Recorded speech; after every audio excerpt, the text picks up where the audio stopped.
Assalamualaikum warahmatullahi wabarakatuh. Alhamdulillahirabbil alamin. Assalatu wassalam asrofil anbiya'i wal mursalin wa ala alihi wa ashabihi ajmain. Amma ba'du. Pertama-tama dan yang paling utama, marilah kita panjatkan puja dan puji syukur kehadirat Allah Subhanahu wa taala yang telah memberikan rahmat serta hidayahnya sehingga kita dapat mempresentasikan hasil studi kasus dari kelompok kita yang tak kurang suatu apapun.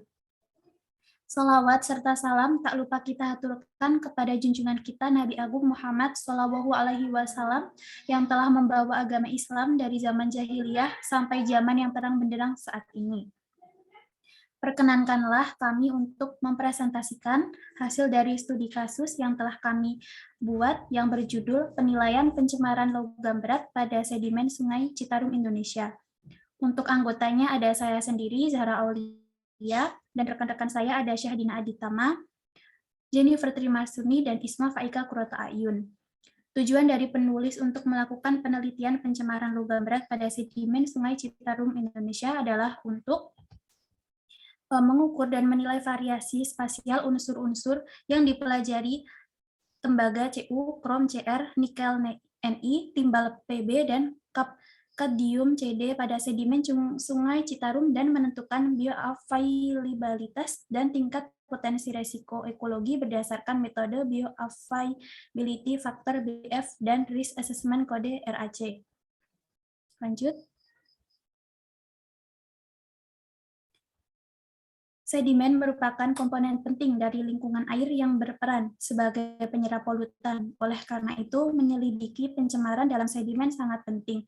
Telah banyak penelitian tentang logam berat dalam sedimen. Dalam sedimen, logam berat dapat hadir dalam berbagai bentuk kimia. Setiap bentuk logam berat memiliki bioavailabilitas dan toksitas yang berbeda karena para pecinta lingkungan benar-benar memperhatikan bentuk pasti dari logam yang ada di lingkungan perairan. Telah banyak penelitian tentang fraksinasi dan bioavailabilitas logam berat dalam sedimen. Belum ada informasi terkini mengenai tingkat pencemaran logam berat dan fraksinasi pada sedimen dari Sungai Citarum, Indonesia. Selanjutnya akan dilanjutkan oleh rekan saya. Silahkan. Baik, yang selanjutnya yaitu bahan dan metode. Di setiap lokasi sampel sedimen diambil secara komposit dari 3 titik pengambilan sampel hingga ke dalam 60 cm dari permukaan sedimen. Sampel komposit dikeringkan di udara, diayak hingga lolos 2 mm dan disimpan untuk analisis. Next.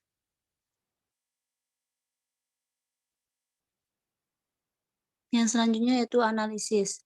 Analisis dibagi menjadi 3, yaitu analisis sifat fisika kimia, analisis fraksinasi logam berat, dan analisis data. Analisis sifat fisika kimia, yaitu sifat fisika kimia dari sedimen yang teliti dan dianalisis, yaitu pH, kapasitas tukar kation, karbon total, dan tekstur. Yang kedua yaitu analisis fraksinasi logam berat, yaitu bentuk kimia logam berat diperkirakan menggunakan metode ekstraksi dengan beberapa modifikasi. Yang selanjutnya ada analisis data. Pada analisis data dibagi menjadi 3, yaitu ada kandungan total berat, analisis fraksinasi untuk mengidentifikasi potensi sumber logam berat, ada faktor ketersediaan hayati, dan kode penilaian resiko.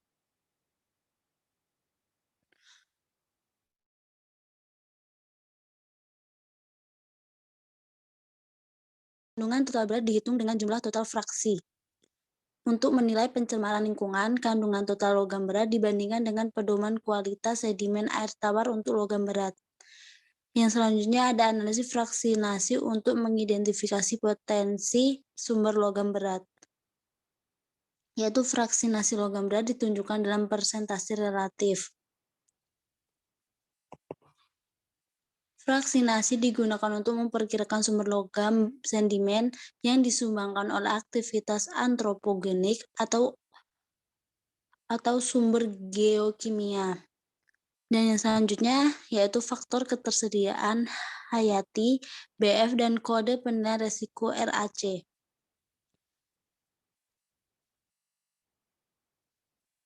yaitu kode penilaian risiko RAC dapat digunakan untuk menilai risiko dan mobilitas fraksi kimia logam berat yang tidak stabil dalam sedimen.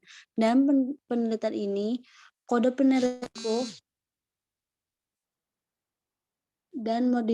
dan mobilitas fraksi kimia logam berat yang tidak stabil dalam sedimen. Next.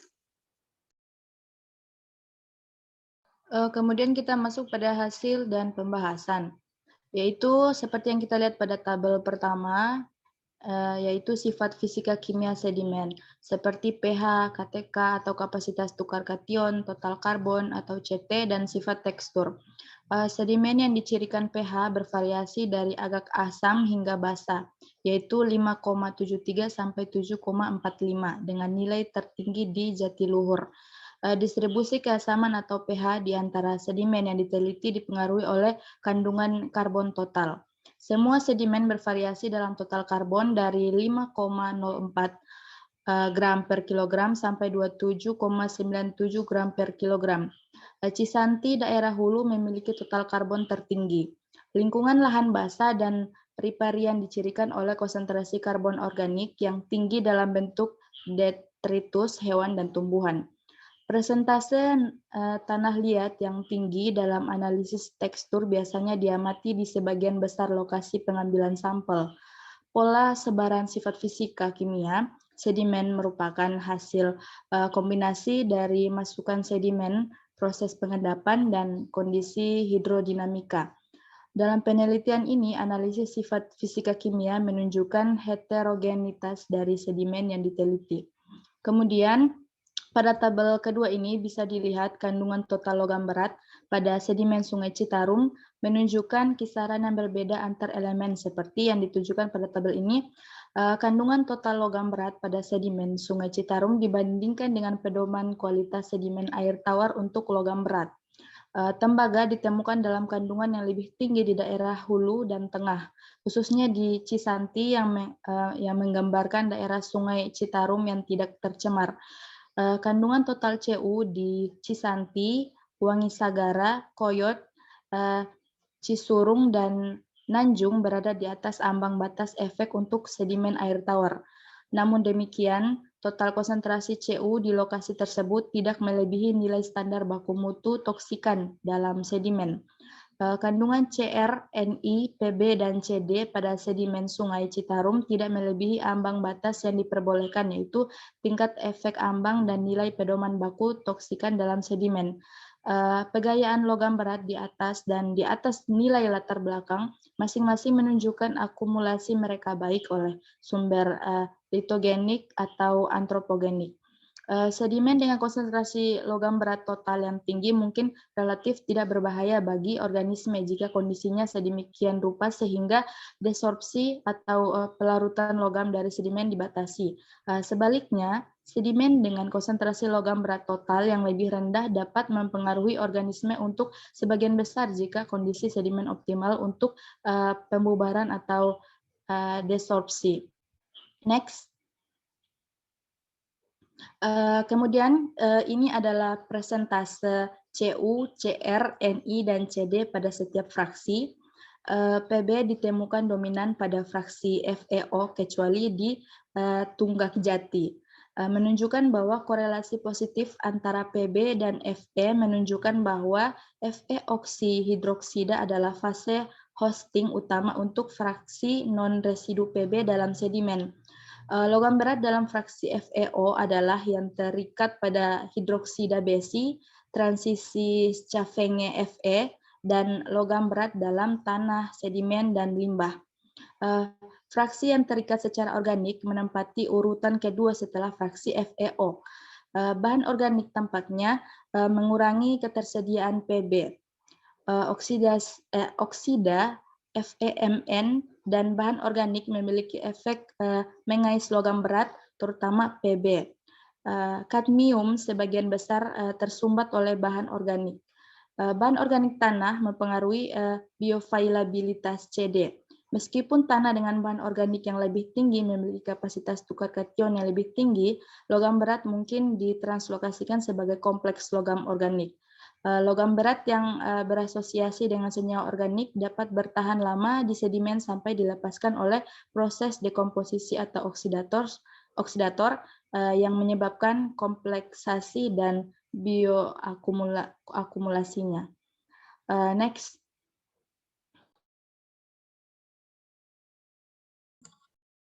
Baik, selanjutnya yaitu faktor ketersediaan hayati. Nah, pada tabel 4 tersebut ditemukan pada TU itu ditemukan 0,43 sampai 0,57, menunjukkan mobilisasi sekitar 50% TU dalam sedimen yang diteliti.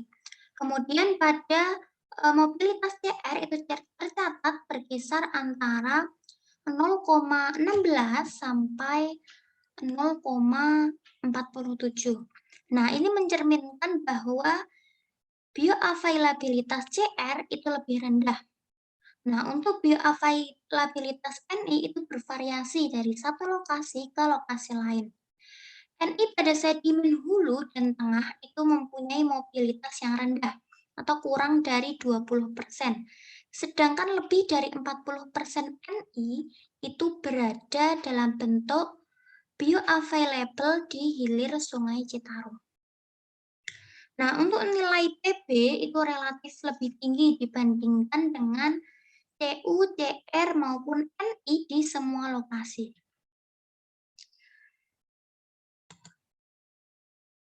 Nah, untuk bioavailabilitas logam berat itu menunjukkan bahwa potensi toksisitasnya dan dapat dengan mudah dilepaskan ke lingkungan dan dicerna oleh organisme, sehingga memasuki rantai makanan.